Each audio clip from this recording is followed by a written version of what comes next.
Baik, selamat pagi semuanya. Pagi, Pak. Ini Daniel Mungkun belum masuk. Ini sudah saya call, kita mulai saja ya. Nah, seperti yang sudah saya sampaikan minggu yang lalu, hari ini kita akan membahas mengenai proposal. Nah, sebelum membahas proposal, saya ingin tahu nanti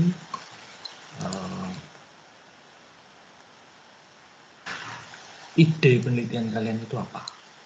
Gitu kan? Siapa yang mau mulai duluan? Untuk menyampaikan ide proposalnya apa? Aulia, Marela, Serafin, atau Yuki? Sambil kita nunggu Daniel bergabung.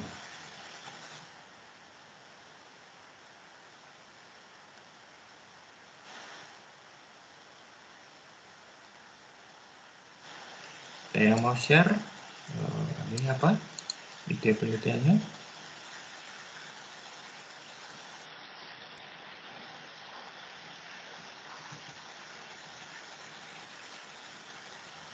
Aulia, Marela, Serafin, Yuki.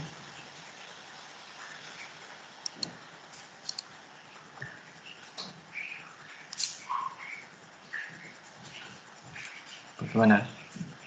Ada yang mau berbagi? Atau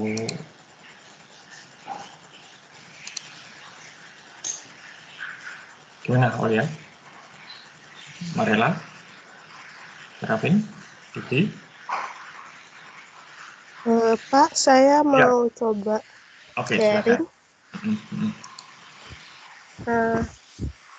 Kan semester-semester sebelumnya itu kan juga kayak ketemu mata kuliah akuntansi sektor publik gitu ya, Pak. Ya.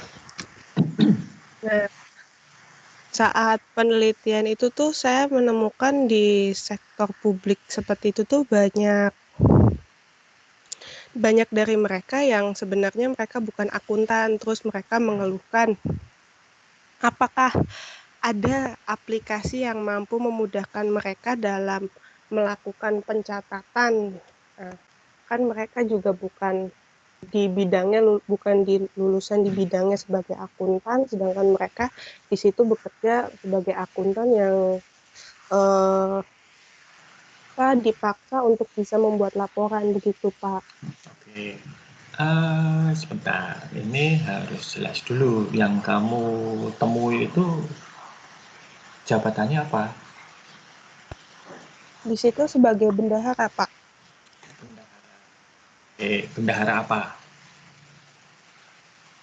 Hmm, bendaharanya cuma ada satu aja sih di situ, Enggak, Pak. Jadi maksudnya dia itu ngurus. dinasnya Oh, apa gitu loh. oh, Kan bendahara itu hmm, macam-macam soalnya. Kadang ada bendahara proyek, ada bendahara kantor, beda-beda. oh, Bendahara apa? iya, Dan Pak. lalu yang dicatat itu apa? Gitu. Yayasan gitu sih, Pak. Yayasan Oh, buat bendahara yayasan. Baik. Tadi kamu mengatakan sektor publik itu bayangan saya pemerintah ya? Iya, Oh, maksudnya sektor saya publik itu kan maksudnya Pak. pemerintah toh? Kalau yang Iya. yayasan itu non-profit. Oh iya, maksud saya yang di bagian non profitnya itu, Pak. Oh, iya, iya, oke. Nirlaba ya. Oke. Nah, kalau seperti itu, kan sudah ada PSAK untuk lembaga nirlaba kan, itu pertama. Dua, banyak sekali software yang bisa digunakan. Oke, nggak masalah, bisa bisa sih itu untuk penelitian itu bisa. Nah, eh, lalu yang ingin kamu teliti apa? Hmm, kesulitan-kesulitan mereka tuh jalan tengah agar mereka tuh bisa kerja sesuai dengan bidang yang mereka jalani sekarang gitu, Pak. Ya, itu kan nantinya akan banyak sekali ya eh, yang bisa dilakukan. Nah, kamu harus fokus. Apa yang akan kamu bantu karena kamu tidak bisa menggantikan pekerjaan mereka. Itu yang jelas, ya kan? Ya, berarti kan harus ada dari sisimu yang akan membantu mereka itu dalam hal apa? Itu harus spesifik. Hmm. Nah, kalau sesuai dengan seminar kita hari ini, ya tentunya mencarikan mereka sistem yang bisa membantu di dalam melakukan pencatatan akuntansi, toh? Iya, Ya Pak. enggak? Nah, Mm-mm. berarti kalau begitu arahnya analisis dan perancangan sistem. Hanya saja ini perlu lebih spesifik karena ini yang dikeluhkan itu kan masih terlalu kabur menurut saya ya. Pencatatan ini pencatatan apa? Apakah pencatatan keuangan sampai nanti mengarah kepada pembuatan buku besar dan laporan keuangan, atau pengeluaran kas, atau pemasukan kas, atau apa? Ini yang perlu dibuat lebih spesifik. Ya. Jadi kamu harus melihat kepada objek penelitianmu itu eh, secara spesifik kesulitan yang bisa kamu tangani apa. Jadi begini, penelitian itu harus realistis, ya. Artinya bisa saja sih kamu itu menyelesaikan masalah semua masalah yayasan itu dalam tata kelolanya, tapi kan itu nggak realistis. Maksudnya tidak realistis itu dalam rangka kalau itu akan jadi skripsi, mau berapa tahun selesainya. Gitu kan? Nah, maka harus memilih satu subsistem yang spesifik. Eh, bisa penggajian, lihat aja siklus-siklus akuntansi itu mana yang menjadi masalah mereka gitu. Hmm. Ya, kalau belum dapat gambaran sekarang tidak apa-apa, tapi berarti ini arahnya ke analisis dan perancangan sistem informasi ya. Iya, Pak. Oke, kamu yang kamu lakukan sekarang adalah harus lebih spesifik. dan harus ada justifikasi yang kuat. Apa perlu sistem? Saya share saja apa yang biasanya saya jumpai sebagai satu kesalahan di dalam proposal skripsi analisis dan perancangan sistem. Satu, ada yang mengatakan masih manual Pak, gitu. Manual itu bukan dosa. Banyak sistem dilakukan secara manual dan baik-baik saja. Manual itu berdosa kalau menimbulkan masalah. Masalahnya apa? Catatan hilang, transaksi tidak tercatat, dan lain sebagainya. Nah, tapi yang saya sampaikan tadi itu ya, itu banyak juga yang ditangkap, tetapi biasanya banyak mahasiswa itu yang kemudian hanya berhenti sampai di situ. Padahal ya tidak bisa kalau hanya berhenti sampai di situ, itu namanya baru gejala, itu harus ditelusur lebih lanjut. Ini kemarin ada yang menyampaikan saya, ini Pak sering piutang tidak tertagih. Nah kenapa kok tidak tertagih? Tidak ada catatannya. Loh kok bisa tidak ada catatan? Nah ternyata ada catatan, yaitu berupa apa?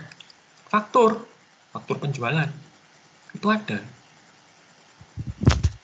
Hanya saja ketika nagih tidak merujuk ke situ. Nah itu kan berarti permasalahannya bukannya tidak ada catatan, hanya tidak dirujuk. Itu ya, Aulia. Iya, baik Pak. Jelas ya nanti. Terima Jadi kasih. silahkan kamu membuat proposal untuk penelitian, tapi nanti harus lebih spesifik sistemnya apa dan justifikasi mengapa harus dibuatkan sistem atau dilakukan analisis perancangan sistem. Ya. Iya. Oke, baik. Baik Pak. Berikutnya siapa? Marela, Syarafin, Yugi, Daniel.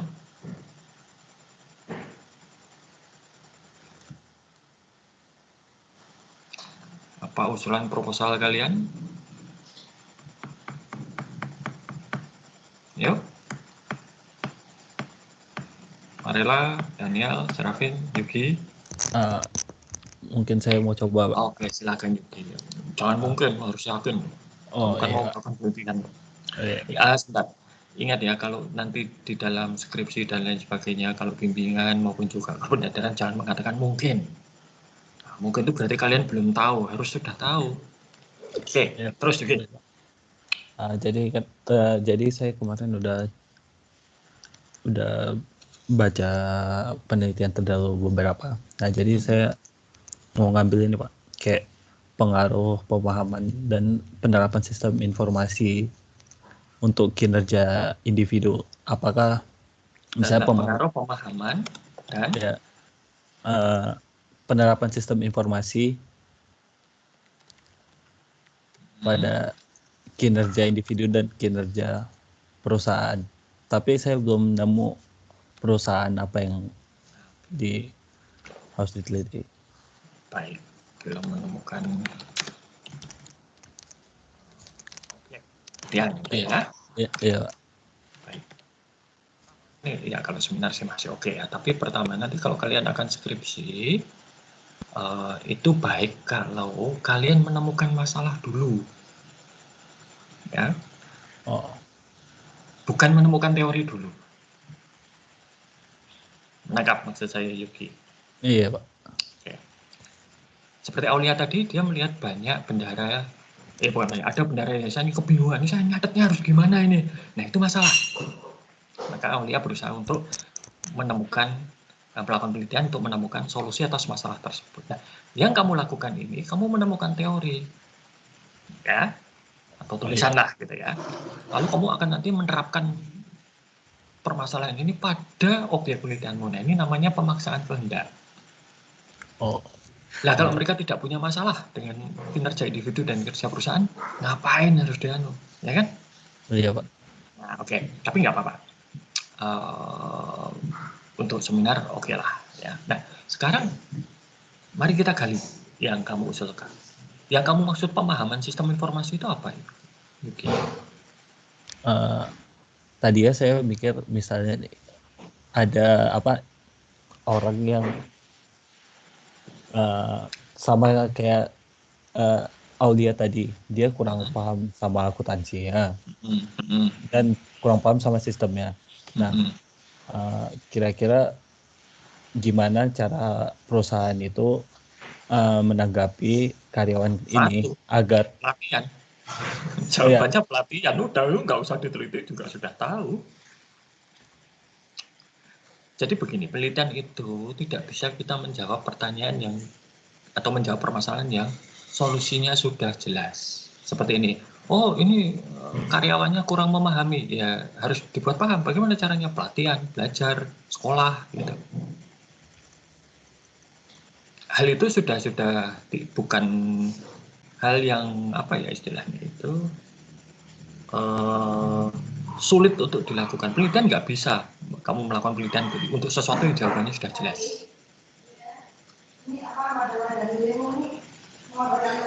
Ya, baik Pak. oke. Jadi saran saya, ini bisa sih kamu misalnya penerapan sistem informasi dan kinerja ini bisa, tapi kamu harus menggali lebih jauh lagi, ya. Baik Pak. Apa yang masalahnya, gitu ya? Iya. Baik.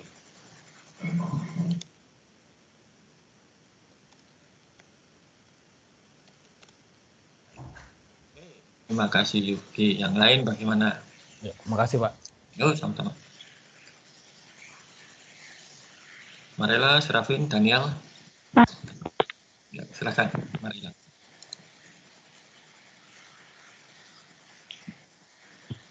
Halo, Ya, silakan, Marela. tes. Ya, silakan. Oh ya, yang saya temukan itu sebenarnya sama kayak Yuki, saya mencari teori dulu.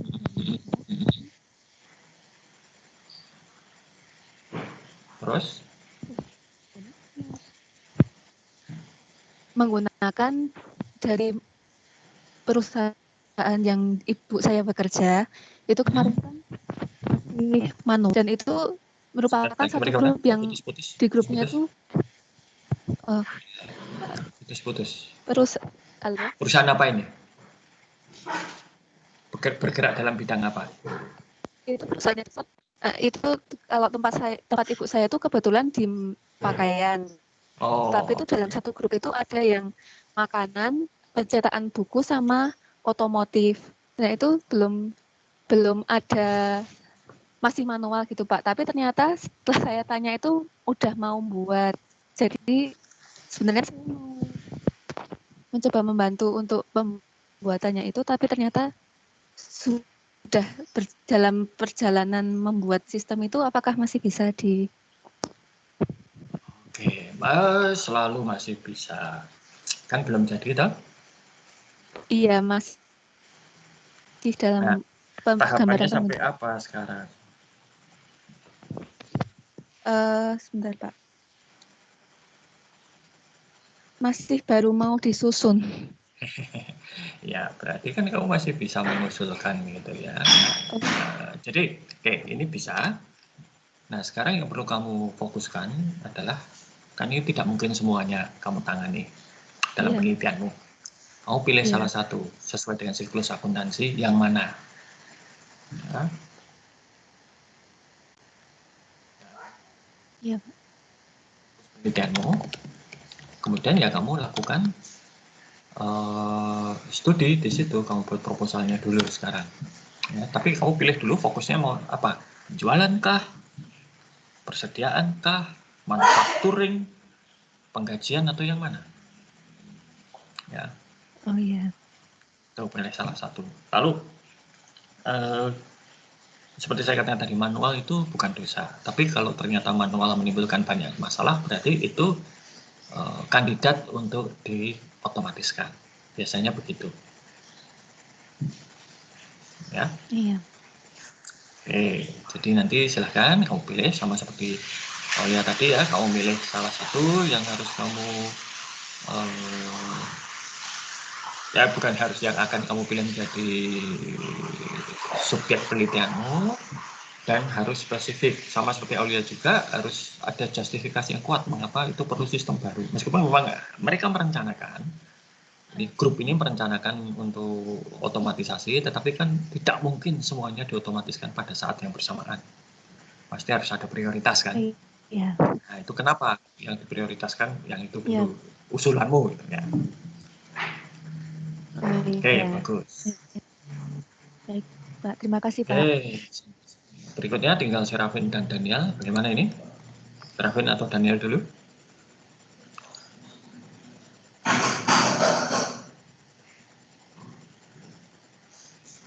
Daniel, Serafin. Halo. Oh, silakan Daniel. Ya Pak, saya rencananya mau menggunakan judul perancangan sistem informasi akuntansi pada pada penjualan dan persediaan di UMKM. Jadi maksud saya UMKM di sini, teman saya kebetulan membuka kayak sebuah store. Ya kayak web store gitu. Web store. Iya, web store. Offline berarti. Ya, gimana Pak? Online. Web store kan online Pak maksudnya? Enggak Pak, dia kebetulan, iya dia jual online juga, tapi dia ada store offline ya Pak. Oh iya, kalau itu namanya bukan web store dong. Web store itu kan toko. Web store Pak, yang jual itu loh Pak, alat-alat rokok elektrik itu loh Pak. Oh, vape. Iya, vape Pak. Oh, saya dengarnya web ya. WEB. Oh, Oke, vape store ya, Pak. Vape store. Oke, ya. Baik. Nah, bisa. Tapi ya, memang sekarang masalah di sistem penjualan dan persediaan mereka apa? Nah, waktu itu kebetulan saya diajak main ke store-nya Pak. Nah, itu saya tanya-tanya itu kayak masih ada apa ya Pak ya? Masih ada miss antara pencatatan persediaan di gudang sama pencatatan pengeluaran produknya Pak. Persediaan gudang dan apa? Pencatatan penjualan produk. Missnya itu bagaimana? Jadi semisal ada satu liquid itu Pak, cairan itu di catatan tokonya itu misal ada tertulis masih tersedia 10 buah. Nah, tapi setelah dikonfirmasi ke pihak gudang itu ternyata 10 buah itu enggak 10, jadi misal udah kayak sisa 5 gitu Pak. Tapi di gudang tidak 10 gitu ya, saya katakan saja tidak 10. Iya. Oke. Nah, ini sistemnya antara gudang dengan toko ini bukan? Apakah ada gudang tersendiri, toko tersendiri atau bagaimana? Kalau katanya sih ada gudangnya sendiri Pak. Oh, dan gudang itu dikelola oleh karyawan lain? Iya. Oke. Nah, ini yang perlu dilihat sekarang adalah masalahnya itu ada di mana. Artinya begini, mungkin saja sering sekali satu sistem itu bermasalah karena apa? Bukan sistemnya yang bermasalah, manusianya yang bermasalah. Salah satu di sini mesti ada yang tidak disiplin dalam mencatat. Dugaan saya itu. Ya. Entah yang gudang, entah yang toko. Nah, itu harus ditemukan. Itu kelihatannya masalahnya ada di situ. Tapi ya, nggak apa-apa, boleh-boleh saja ini. Kalau memang tidak disiplin, kan berarti nanti sistemnya harus dibuat supaya mereka disiplin, gitu kan? Iya. Oke. Catatannya masih manual ya? Iya, masih manual Pak. Nah, itu gudang dengan tokonya jaraknya jauh? Lumayan sih Pak, kayak 5 menitan dari tokonya gitu. Seberapa besar itu perusahaannya? Masih kecil sih Pak, baru kayak masih kecil Pak. Enggak, maksudnya asetnya itu loh. Kira-kira atau penjualannya kira-kira per bulan berapa? Saya belum tanya ke situ Pak, saya nggak berani tanya masalah itu, berani tanya ke situ. Ya, tapi artinya tuh begini. Mungkin memang ada perbedaan, ada tadi kehilangan ya. Nah, namun kalau ini akan diperbaiki dalam bisnis yang namanya setiap tindakan itu kan akan ada konsekuensi ekonomis ya. Kasarannya keluar uang loh. Iya. Nah, itu kita harus lihat cost benefit. Artinya nanti memperbaiki ini itu cost-nya berapa? Tentunya kan kamu berusaha supaya catatan gudang dan toko bisa sinkron ya. Iya. Nah, tapi kerugiannya tidak sinkron itu berapa? Apakah memang rugi? Gitu lah. Kalaupun rugi, berapa? Dibandingin dengan biaya kamu memperbaiki ini berapa? Jadi misalnya, kerugiannya 100.000 per bulan, misalnya. Ternyata usulanmu untuk memperbaiki ini 10 juta rupiah. Wah, ya, mesti mikir toh yang punya toko. Mending kehilangan 100.000 rupiah daripada 10 juta rupiah, gitu kan? Ya enggak? Jadi, apalagi dalam persediaan untuk barang-barang yang untuk barang-barang yang apa istilahnya bergerak dengan cepat, itu sering sekali memang kayak minimarket lah ya, atau supermarket, itu yang namanya antara fisik dengan catatan sering sekali sering sekali tidak sama.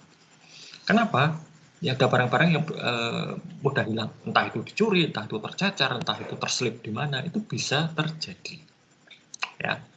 Nah, maka biasanya untuk ya barang-barang bergerak cepat, toko eceran, retail seperti supermarket, minimarket itu mereka punya toleransi barang hilang. Jadi kalau nggak ditemukan ada perbedaan antara catatan dan fisik, ya sudah, bedanya itu dianggap hilang. Artinya fisik lebih kecil daripada catatan, gitu kan? Kan kasusmu gitu tadi. Iya. Nah, itu kalau jumlahnya tidak signifikan, ya sudah, itu dianggap sebagai biaya menjalankan bisnis, sama seperti misalnya dimintai sumbangan dan lain sebagainya, kayak gitu. Nah, selama itu di dalam batas yang wajar. Dulu saya nggak tahu, sekarang toko buku Gramedia itu selama persediaan di toko ya, jadi di lantai display yang di display itu hilangnya di bawah 5%, mereka diam saja. Karena ya itu sudah resiko. Ya. Nah, kalau nilai yang hilang itu di atas 5% baru akan diambil tindakan. Tapi kalau nilai yang hilang itu di bawah 5%, mereka diam saja. Kenapa? Nilai 5% itu dianggap tidak signifikan. Karena kalau misalnya itu akan ditangani, biaya menanganinya lebih besar daripada nilai 5% yang hilang itu. Menangkap maksud saya? Ya rugi sih, tapi kalau akan menutup kerugian itu malah nanti rugi lebih besar lagi. Gitu. Nah, nggak apa-apa, ini boleh saja, tetap. Tapi kamu harus meyakini. Tadi justifikasi kan. Kamu harus cek dulu, ya. Satu, ya kamu harus tahu kerugiannya berapa sih kalau selisih-selisih kayak gitu. Lalu kenapa kok selisih itu bisa muncul? Apakah memang tidak ada pencatatan, ataukah memang koordinasinya buruk atau bagaimana? Nah, berarti sistemmu nanti harus memperbaiki itu. Nangkap ya? Iya, Pak. Oke, ya sudah, silakan diteruskan. Oke, terakhir, Selvin. Pak, jadi saya kemarin tertarik pengen meneliti tentang peran dari human resource di era digital. Karena menurut saya di dunia human resource sekarang ini kan sedang berubah ya, dimana muncul pertanyaan. Sebentar. Ya, human resource itu nanti keliru jadi manajemen SDM, kita akuntansi loh ya. Oh, walaupun berkaitan dengan era digital gitu Pak? Ya sekarang begini, ini kan seminar sistem informasi ya, kita berada di bawah program studi akuntansi, ya berarti kan harus sistem informasi akuntansi. Oh gitu ya. Gitu loh. Nah kalau sekarang peran human resource ini kan lebih kepada manajemen SDM. Ini skripsi SDM gitu loh.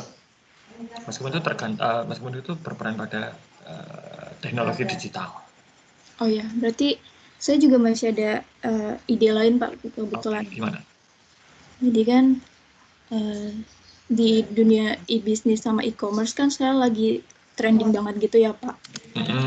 Dan kebetulan saya juga ikut beberapa kayak VTube gitu Pak. VTube itu kan kita nonton iklan, kita dibayar gitu loh Pak. Oke. Dan saya merasa itu adalah kayak tren atau taktik baru dari perusahaan-perusahaan buat ngasih iklan-iklan mereka di situ. Itu kayak saya pengen membahas lebih lanjut gitu sih Pak. Ya, yang dibahas apanya? Tren dari taktik baru dari perusahaan. Kan harus spesifik dong kalau penelitian itu atau skripsi. Yang mau dibahas apanya? Apakah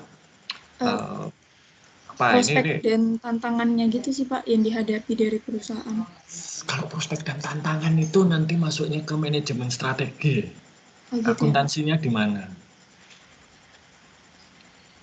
Dan prospek dan tantangan itu apa ya, kayak jargon bisnis gitu. Kita kan penelitian ya, harus lebih ilmiah gitu. Oh, gitu ya, Pak. Ya nggak apa-apa, misalnya ini nonton, kok nonton apa, kamu meneliti itu boleh, tidak masalah.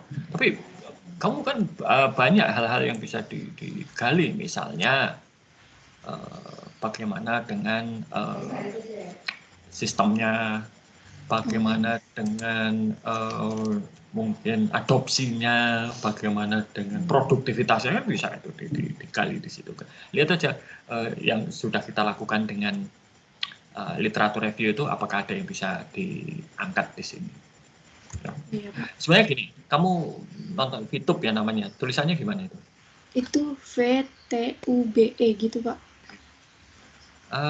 Selama ini ada masalah nggak di situ? Kalau kamu selama interaksimu dengan sistem ini tuh masalahnya apa yang sering muncul? Nah, coba dari situ kamu gali. Sering ada error-error gitu sih, Pak. Masih baru ya itu. Oke. Nah, coba deh kalau ada error begitu, dampaknya apa? Lalu kira-kira teori apa yang bisa digunakan untuk meneliti? Oh iya, Pak. Arahmu sudah benar, artinya kamu sudah menemukan ada satu fenomena, kamu mengamati ada satu peristiwa, ada satu tren tadi katamu gitu ya. Iya, Pak. Lalu kamu merasa ada masalah, kok ini ada masalah ya Mas. Nah, coba dari situ bisa digali kira-kira masalah yang bisa diangkat ke penelitian apa dan teori yang cocok apa. Begitu. Oh, iya. Ya. Terima kasih. Masih, Pak. Baik, bagus. Ini ada beberapa hal yang sudah berjalan, yang saya lihat sudah oke ya. Jadi nanti silakan itu sesuai dengan apa yang sudah saya beri masukan tadi dikerjakan. Lalu nanti sistemnya kalian membuat draft proposal penelitian. Ya, kalau kalian lihat di Microsoft Teams itu sudah ada assignment, ya, yang saya buat untuk supaya kalian mengumpulkan draft proposal. Ya. Pengumpulannya itu nanti tanggal 3 November jam 8 pagi. Jadi 2 jam sebelum kalian kuliah. Tujuannya apa? Supaya saya sempat membaca. Ya. Jadi nanti begitu jam 10, nanti forumnya akan seperti ini. Ya, satu persatu akan saya bahas proposal yang sudah masuk. Lalu saya beri masukan. Seperti ini tadi. Ya, jadi semua bisa mendengar, semua bisa melihat apa yang menjadi masukan saya, dan kita juga bisa berdiskusi. Kamu bisa mempertahankan, kalian bisa mempertahankan tulisan kalian, ya, bisa menjelaskan tulisan kalian, dan nanti saya akan berikan masukan untuk revisi. Nah, ini akan berjalan 3 kali, ya. Itu nanti saya akan berikan link ya bagi yang belum pernah mengumpulkan tugas di Microsoft Teams. Ini sedikit tricky ya, karena ada langkah-langkahnya supaya, jadi seringkali mahasiswa di kelas saya yang lain itu sudah merasa sudah mengumpulkan tugas. Mereka sudah upload filenya, tapi belum diserahkan ke saya. Jadi nanti harus ada langkah tambahan supaya file yang sudah diupload itu diserahkan ke saya secara digital.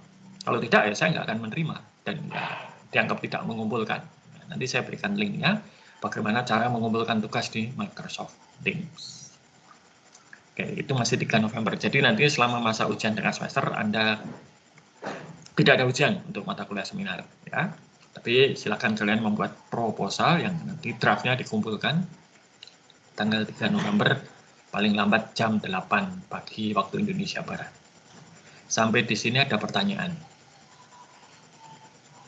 Ada hal-hal yang perlu diklarifikasi atau didiskusikan?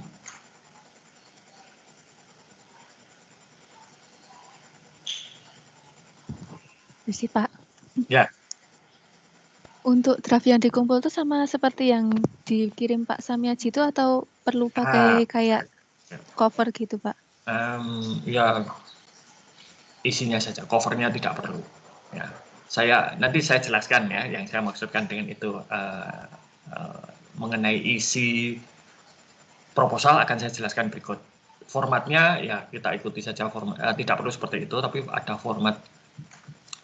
Nanti coba saya upload juga buku petunjuk penulisan skripsi dari Fakultas Ekonomi ya. Anda bisa menggunakan format tersebut. Baik Pak, terima kasih Pak. Sama-sama. Yang lain pertanyaan? Klarifikasi? Sudah jelas ya?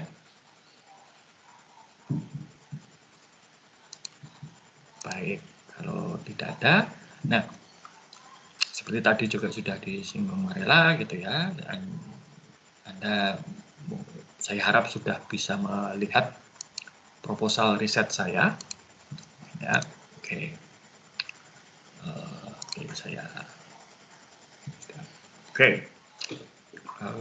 bisa kelihatan ya proposal riset saya, kalau enggak ya bisa dibuka di KWI masing-masing.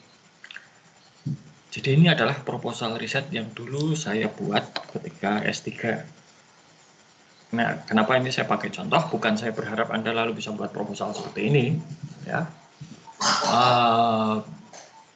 Ada banyak perbedaan antara S1 dengan S3 yang jelas.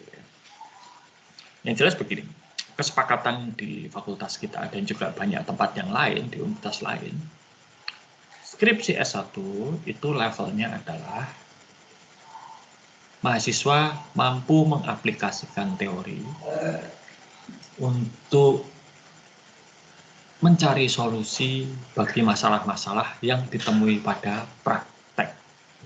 Itulah mengapa tadi ketika Yugi itu mulai dengan satu teori, ya, tapi belum ada prakteknya, saya katakan itu tidak ideal. Ya, karena ya sama seperti Anda punyanya palu, ya, lalu ke perusahaan pengen menggunakan palu tersebut. Nah, padahal perusahaan tidak punya masalah dengan palu. Mereka itu punyanya masalah apa? Butuh untuk memotong kayu.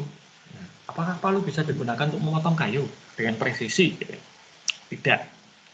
Untuk memotong kayu dengan presisi butuh gergaji. Palu biasanya memukul-mukul kayu sampai pecah mungkin, atau patah yang tidak presisi.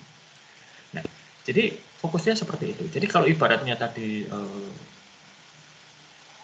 perusahaan tadi, contohnya tadi palu dan gergaji, dilihat ini butuhnya apa sih?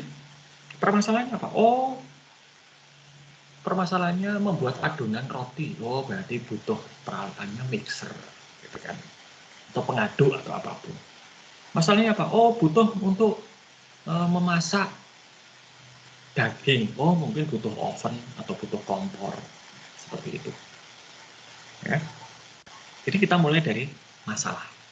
Nah, nanti kalau sudah tahu masalah, tadi beberapa sudah ya, seperti Aulia sudah, Serafin sudah, ya, lalu Marela ya, banyak lah sudah. Itu dari masalah itu coba dilihat teori apa yang bisa digunakan untuk menyelesaikan masalah tersebut. Kalau itu mengenai analisis dan perencanaan sistem, ya sudah gunakan itu. Kalau misalnya nanti tanya, oh ini ada masalah dengan kinerja perusahaan, oh berarti nanti teori-teori nanti kinerja sistem informasi perusahaan, begitu. Ya, itu S1. Nah, kalau S3 itu lain. S3 itu harus bisa memberikan kontribusi pada teori, kontribusi baru pada ilmu pengetahuan. Oke, jadi levelnya sudah beda ya. Tapi yang akan saya tunjukkan di sini itu adalah pada kira-kira isinya apa toh yang namanya proposal. Oke. Nah, ide dasar dari proposal penelitian saya itu dulu dimulai dari saya itu banyak bergaul dengan UKM. Tadi siapa yang UKM ya? Daniel ya. Oke, saya banyak berinteraksi dengan UKM di Jogja, dan kebetulan pada waktu saya akan S3 itu UKM yang banyak apa yang sedang jadi tren gitu ya, istilahnya Serafin tadi, itu adalah furniture dan handicraft. Wow, pada waktu itu tahun-tahun itu sampai sekitar tahun 2000 berapa ya, sampai krisis ekonomi, krisis tahun 2008 itu adalah yang menonjol itu adalah ekspor furniture, dan itu luar biasa. Ada satu perusahaan itu yang mengirimkan seminggu bisa 2-3 kontainer ke luar negeri, padahal perusahaannya tidak terlalu besar. 2-3 kontainer itu nilainya bisa puluhan ribu dolar pada waktu itu. Nah, dari berbagai UKM itu saya kemudian melihat, mereka itu karena zaman itu ya, untuk komunikasi dengan para pembeli di luar negeri yang paling murah kan menggunakan internet, email, gitu kan. Lalu banyak perusahaan yang ya macam-macam, mereka ada yang ke warnet dulu untuk berkomunikasi, ya, nanti kirim-kiriman email dengan pelanggan. Ada yang kemudian langganan internet di kantor, beli komputer, modem, dan lain sebagainya. Nah, saya melihat banyak yang membeli perangkat komputer itu dengan bijaksana, sesuai kebutuhan. Tapi juga ada yang banyak yang menjadi korban dari iklan penjual komputer. Itu aja ya. Saya pernah menemui satu kasus, ada satu perusahaan, zaman dulu itu kalau akan koneksi internet, itu tidak seperti sekarang, pakai fiber ya. Dulu pakai pesawat telepon. Dan kebanyakan memang perusahaan-perusahaan mebel yang sudah menengah ke atas itu punya langganan telepon. Ya, mereka bisa kirim fax, kalau kirim fax mahal kan, maka kemudian mereka beli modem. Modem ini digunakan untuk koneksi ke internet. Mereka langganan atau mereka pakai Telkomnet instan atau gitu yang per menit 100 rupiah. Nah, ada satu perusahaan itu yang hanya punya satu telepon, tapi mereka punya 5 komputer. Telepon itu pun selain digunakan untuk telepon juga untuk kirim dan menerima fax email. Lalu si pemilik itu kemudian dibujuk, entah siapa yang membujuk, dia membeli modem 5, ya, yang semua diparalel ke satu line telepon. Waktu saya lihat, saya tanya, loh, ini kok modemnya banyak banget gitu ya, padahal line teleponnya hanya satu. Lalu pemilik, ya supaya nanti tiap-tiap komputer ini bisa connect ke internet langsung gitu ya. Padahal ya tidak bisa bareng-bareng, mereka connect ke internet ya hanya bisa satu komputer, line teleponnya hanya satu ya. Nah, dari situ saya melihat, oh ternyata ini kalau UKM itu menggunakan perangkat IT itu ya ada yang tepat, ada yang tidak tepat. Nah, itulah yang kemudian menjadi dasar, ide dasar saya untuk melakukan penelitian bagi S3 ya. Nah, ketika saya dulu melamar untuk program S3, saya membuat proposal, tapi proposalnya itu hanya 1 lembar. Karena syaratnya biasanya memang hanya 1 lembar, ide dasarnya. Nah, itu saya buat. Lalu kemudian saya apply ke banyak program dan diterima, kemudian juga dapat beasiswa, macam-macamnya. Nah, setelah kemudian saya masuk ke program S3, kalau di Australia itu program S3-nya tidak seperti di Indonesia. Kalau di Indonesia itu seperti Bu Ana itu misalnya ya, itu sekolah S3 itu 2 tahun pertama kuliah, ikut kelas dan lain sebagainya, ujian dan lain sebagainya. Saya tidak, saya begitu masuk langsung riset. Ya, saya hanya diminta oleh pembimbing saya, coba sana ikut, duduk saja, sit in ke metodologi penelitian. Udah saya duduk, lihat, loh ini kan metodologi penelitian persis sama seperti S1 gitu ya. Jadi tidak banyak ilmu baru yang saya dapatkan, ya, tapi saya ikut. Dan selama setahun pertama saya itu diminta untuk melakukan studi literatur dan membuat proposal penelitian. Ya. Inti dari studi literatur dan membuat proposal ini adalah supaya proposal awal saya yang selembar itu nanti punya dasar ilmiah yang kuat untuk dilanjutkan menjadi tesis S3. Nah, maka kemudian setelah setahun saya membuat proposal yang saya share ke Anda itu. Nah, dan kemudian saya harus mempresentasikan proposal ini di hadapan akademisi senior. Saya diuji gitu ya. Jadi ada ujian proposal.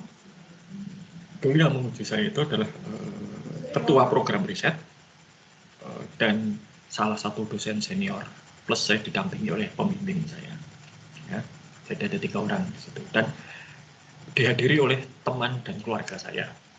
Ya, keluarga itu maksudnya istri saya, karena keluarga saya hanya istri saya. Tapi teman-teman saya datang, teman-teman kantor datang, gitu ya, dan mereka bertanya. Ya, jadi ini diskusi ya kayak seminar gitu lah. Nah, inilah hasilnya, dan ini kemudian saya sempurnakan, dipresentasikan, dan ya diterima. Boleh ini diteruskan ke tesis S3. Ya. Nah, banyak yang gagal juga ya di tahap proposal. Bukan gagal, tapi mereka tidak boleh meneruskan proposal mereka ke tesis, harus diperbaiki dulu dan nanti ujian lagi, gitu ya. Dan ya ada yang gagal, gitu. Ada yang waktu itu saya ingat betul, salah satu kan itu ujian proposalnya rame-rame ya, satu angkatan itu ya semua yang sudah setahun menjalani S3 gitu. Ada satu yang saya ingat betul dikomentari oleh penguji, proyekmu itu kayak proyek S1, tidak layak S3 gitu. Orangnya langsung ucap gitu ya. Oke. Nah, proposal itu biasanya terdiri dari 3 bagian. Bab satu itu ya ini sorry, tidak harus bab ya. Tetapi saya akan lebih pada isinya. Jadi dia bagian pertama itu menjelaskan latar belakang permasalahan, mengapa topik riset yang diangkat itu sebentar ya, saya harus berpindah dulu.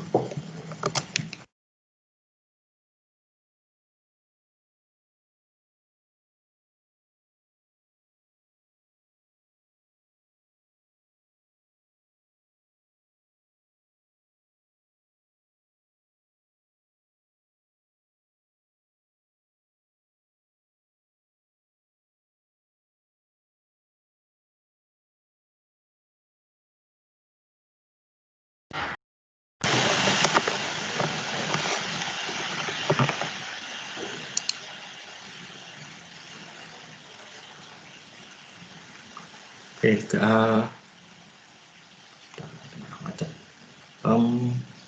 kameranya kelihatan nggak ini?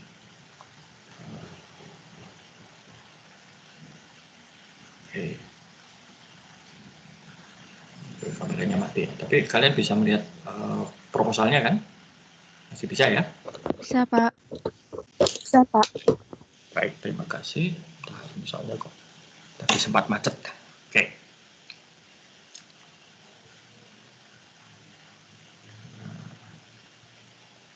Harus memperbaiki ini dulu sebentar. Oke. Kelihatan ya? Baik, kedengaran suara saya?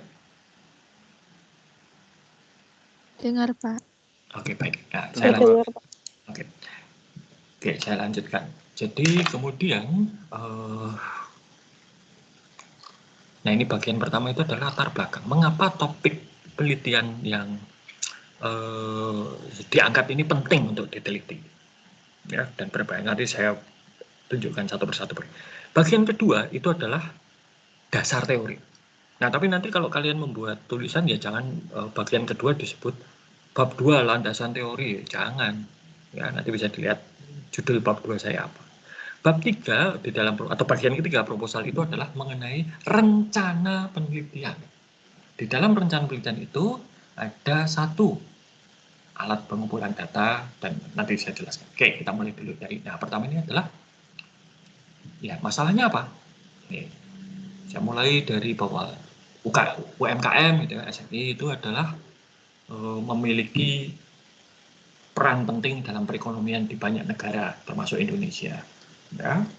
Nah, tapi sering kesalahan utama di dalam pada itu ya mengelola UMKM itu adalah menganggap bahwa UMKM itu adalah perusahaan besar ya berskala kecil, padahal tidak.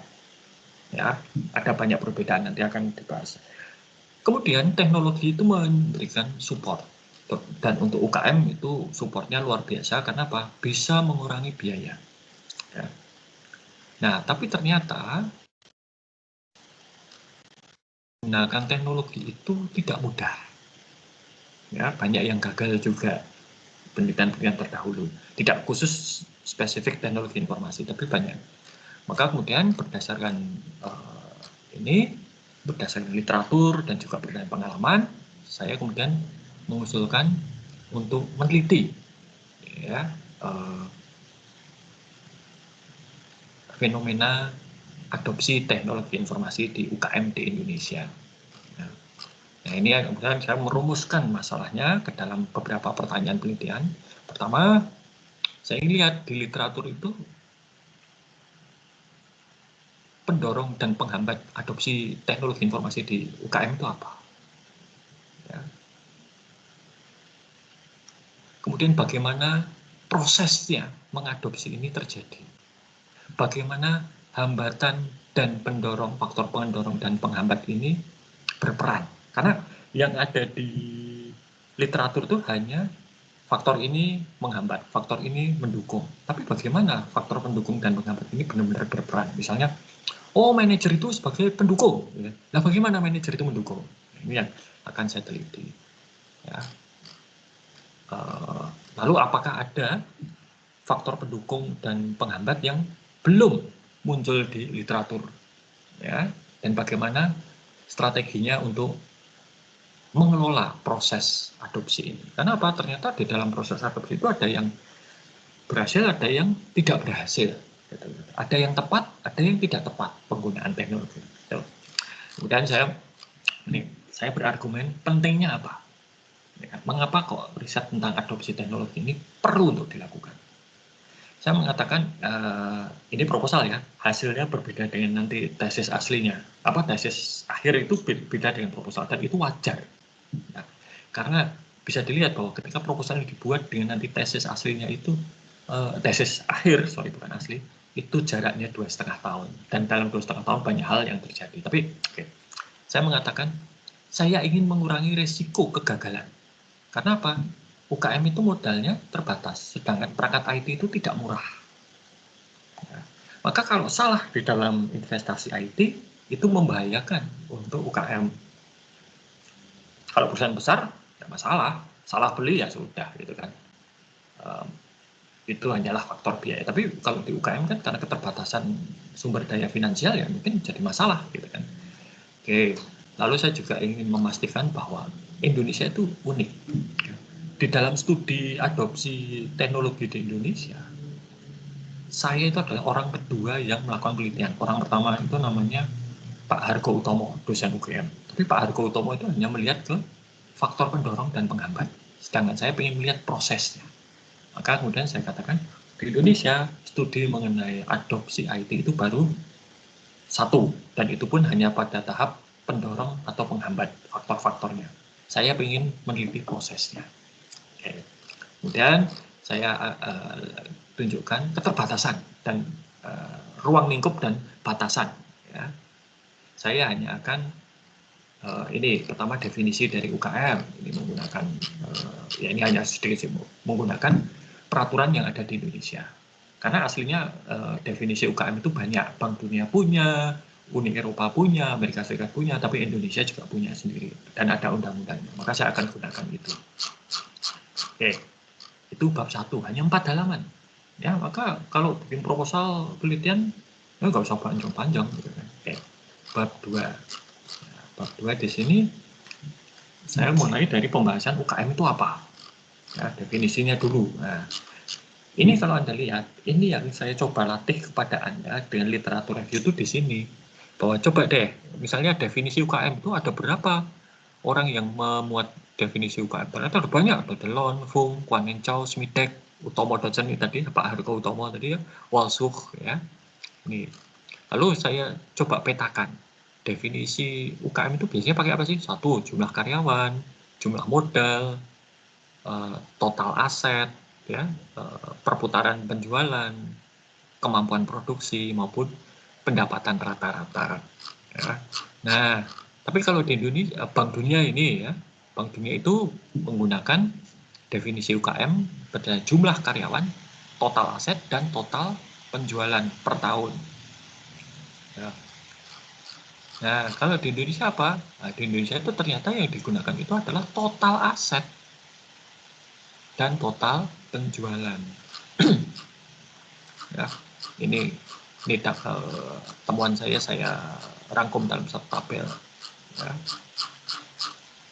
Nah, jadi Indonesia itu menggunakan total aset dan total penjualan sebagai batasan UKM, tidak menggunakan jumlah karyawan. Sedangkan Bank Dunia menggunakan jumlah karyawan. Ya, ini perbedaan ya. Mana yang dipakai sih sebenarnya terserah pada peneliti, tapi harus ada alasan. Oke. Saya mengatakan kalau penelitian saya di Indonesia, ya saya harus pakai definisinya pemerintah Indonesia aja. Ya. Lalu ini masalah-masalah yang dijumpai di UKM itu apa toh? Keterbatasan sumber daya itu nomor satu. Karena terbatas sumber dayanya baik SDM, modal dan lain sebagainya, maka setiap kali mengeluarkan uang itu harus hati-hati betul. Ya. Nih, lalu saya tunjukkan belanja IT ya, di Kanada sekian, di Eropa sekian, di Malaysia sekian, gitu ya. Jadi bahwa ternyata UKM ini juga belanja IT-nya lumayan besar kalau secara nasional, gitu ya, di berbagai negara. Nah, maka ini perlu untuk diperhatikan. Karena apa? Lah belanja yang besar itu kalau mereka salah di dalam membelanjakan, tidak tepat, bahaya, gitu ya. Dan kemudian ke adopsi. Nah, kita lihat adopsi itu macam-macam proses. Nah, ini prosesnya adopsi itu yang saya bahas di sini. Nah, ini macam-macam banyak sih, gitu ya. Saya bisa dan faktor-faktor yang mempengaruhi adopsi, ya. Dan saya petakan. Nah, ada nggak itu gambarnya? Oh, nggak ada. Nah, itu nanti di tesis saya. Nah, kemudian bagian ketiga itu adalah rencana penelitian. Pertama pendekatan saya Pak, itu saya di sini saya mengatakan saya akan menggunakan kualitatif, gitu ya. Nah, tapi tidak boleh hanya sekarang saya kualitatif, gitu ya. Nggak boleh. Nanti harus dijelaskan. Nah, pertama mengapa saya memilih pendekatan ini? Ya, itu harus ada alasannya. Kemudian kedua, yang namanya metodologi penelitian itu komponennya dua. Satu, alat pengumpulan data. Dua, alat analisa data. Maka di sini saya jelaskan alat pengumpulan data saya apa? Alat pengumpulan data saya adalah in-depth semi-structure interview. Ya. Kemudian alat analisa datanya Pak. Ingat, ini baru proposal ya. Pada akhirnya nanti apa yang saya lakukan berbeda dengan apa yang saya usulkan. Karena ya kondisinya seperti itu. Kualitatif itu boleh saja antara proposal dengan sesungguhnya berbeda. Ya. Nah, ini analisa data ini saya beri secara ringkas analisa datanya seperti ini. Ya.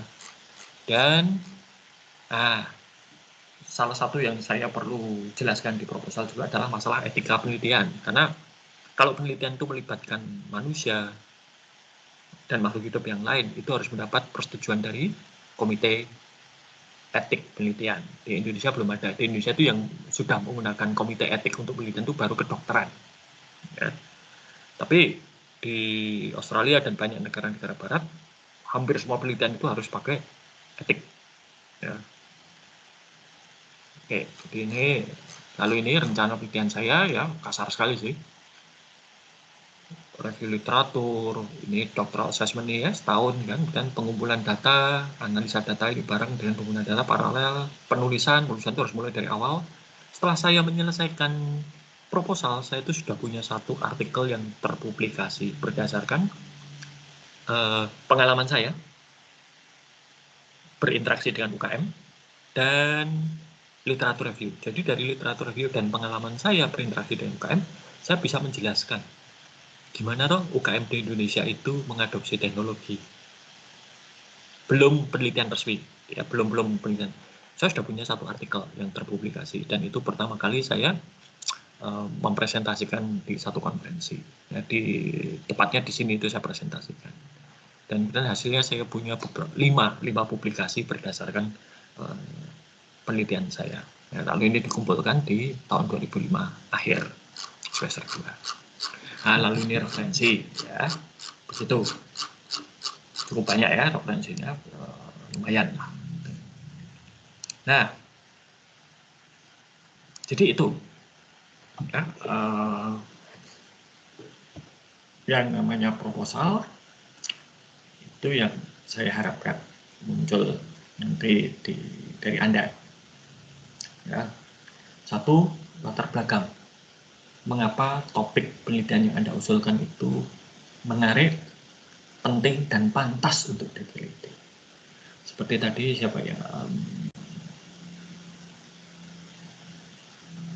Yuki apa ya? Yang sorry, bukan Yuki deh. Yang tadi pelatihan tadi siapa? Ya, karyawannya tidak paham gitu kan? Oh, Yuki ya, nah, tidak paham. Jawabannya sederhana, pelatihan. Ya. Tidak perlu penelitian, itu sudah tahu. Kalau kurang paham, belajar. Bagaimana cara belajar yang baik? Ya, bisa belajar sendiri, bisa pelatihan, bisa sekolah, ya, dan seterusnya. Tapi tidak perlu diteliti, jawabannya sudah jelas. Nah, jadi latar belakang, mengapa itu penting, ya, latar belakang cerita, Anda menemukan masalah itu bagaimana. Kemudian pentingnya masalah itu, kalau ini tidak diteliti, tidak ditemukan jawabannya, apa dampaknya, gitu kan? Atau apa manfaatnya kalian melakukan penelitian ini, pentingnya, kan? Bagian kedua itu adalah literatur review. Ya, Anda harus menunjukkan posisi penelitian Anda itu bagaimana. Kalau S3 itu harus bisa menyumbangkan sesuatu yang baru, maka harus saya tunjukkan bahwa tadi satu di Indonesia itu yang melakukan penelitian adopsi teknologi informasi oleh UKM itu baru 1 orang, itu pun hanya meneliti ini. Nah, saya akan meneliti yang ini, proses. Jadi saya sudah menunjukkan bahwa saya akan memberikan kontribusi sesuatu yang baru. Ya, bukan sesuatu yang hanya ada di literatur, yang sudah ada di literatur. Kalau itu enggak perlu. Nah, tapi kalau kalian, nanti kalian tinggal menunjukkan bahwa ini ada masalah yang dihadapi oleh ya partisipan penelitian kalian, perusahaan kah, orang, atau mahasiswa, atau apapun boleh. Lalu ini teorinya, dan ini cara menyelesaikan masalah tersebut dengan teori. Itu yang harus kalian lakukan. Jadi kedua ini teori, posisi kalian ada di mana. Ketiga, rencana penelitian. Jadi nanti proposal kalian harus berisi latar belakang yang menjelaskan bagaimana kalian masalah tersebut, pentingnya, ya, rumusan masalah tentunya ada, dan kemudian disusul dengan literatur review, ya, telaah dari literatur yang ada menjelaskan posisi penelitian kalian. Dan yang ketiga, rencana penelitian. Dalam rencana penelitian itu harus ada 1, alat pengumpulan datanya apa, 2, alat analisa datanya apa, 3, alat-alat lainnya yang Anda gunakan apa, dan 4, rencana penelitiannya bagaimana, kapan mengumpulkan data, kapan melakukan analisa data, kapan menyusun laporan, kapan penelitian itu selesai. Jadi penelitian itu harus ada jangka waktu kapan selesai. Ya. Itu untuk proposal. Jadi nanti terserah kalian mau bab 1, 2, 3 atau bagian apapun terserah, tetapi harus ada bagian latar belakang, ada bagian landasan teori, ya judulnya jangan landasan teori ya. Teori ini apa? Kalau misalnya nanti analisa perancangan sistem, ya analisa perancangan sistem. Kalau misalnya itu analisa perancangan sistem penjualan, ya analisis dan perancangan sistem penjualan. Kalau misalnya itu kinerja, mengukur kinerja sistem informasi, mengukur kinerja sistem informasi, dan seterusnya. Ya, jadi yang ketiga kemudian adalah rencana dan metodologi penelitian. Oke, sampai di sini adakah pertanyaan?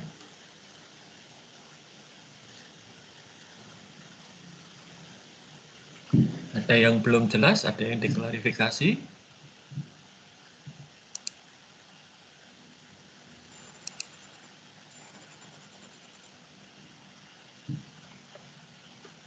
Sudah jelas semua? Masih hadirkah kalian? Halo? Aulia? Oke, Daniel? Ada yang mau ditanyakan? Jelas, Pak, sejauh ini. Gimana? Ada yang mau ditanyakan? Sudah cukup jelas ya semua? Sudah jelas, Pak. Oke, baik. Kalau begitu saya kira cukup sekian. Ya, selamat belajar untuk ujian tengah semester mata kuliah yang lain. Kalau ada pertanyaan silakan diajukan melalui Microsoft Teams. Lebih baik kalau diajukan melalui Microsoft Teams di mana semua anggota kelas ini bisa membaca. Jadi nanti kalau ternyata ada yang memiliki permasalahan yang sama, tidak perlu bertanya lagi, tapi sudah ada yang menjawab. Gitu ya? Oke? Oke, Pak. Sekian. Dan Baik, Pak. sampai jumpa nanti setelah ujian tengah semester, kita langsung diskusikan draft proposal.